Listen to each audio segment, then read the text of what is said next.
एक और इज्तिमा की तरफ आपकी तवज्जो दिलाता चलूँ। ये पहला इज्तिमा था।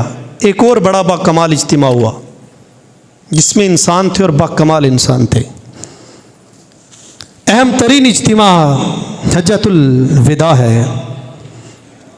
ये वो इज्तिमा जिसमें ख़तीब हमारे प्यारे आका इमामुल अंबिया अल्लाह के सबसे आखिरी नबी मोहम्मद अरबी सल्लल्लाहु ताला अलैहि वसल्लम इस किताब के सामाईन यानी सुनने वाले सहाबा इकराम भी थे। और रिवायात के मुताबिक इज्तिमा पाक में हज़रत मूसा अलैहिस्सलातु वस्सलाम, हज़रत खिज़र अलैहिस्सलातु वस्सलाम और हज़रत इलियास अलैहिस्सलातु वस्सलाम भी मौजूद थे।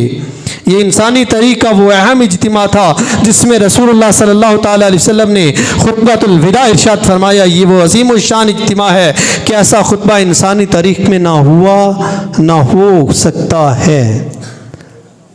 और नबी पाक सल्लल्लाहु ताला अलैहि वसल्लम ने रहती दुनिया तक के लिए जो कवानीन दिए, जो हुज़ूर ने तरीक़ा इरशाद फरमाया, वो इस इज्तिमा पाक में इस खुतबे में हुज़ूर ने इरशाद फरमा दिया।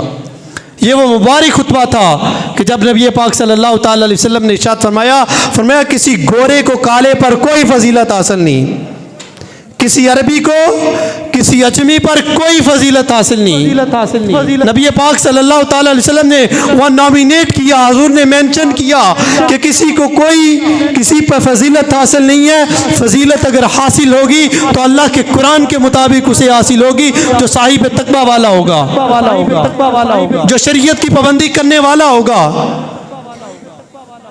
जो अल्लाह के महबूब सल्लल्लाहु अलैहि वसल्लम के बतलाए तरीके पे चलने वाला होगा, वो तकवे वाला होगा।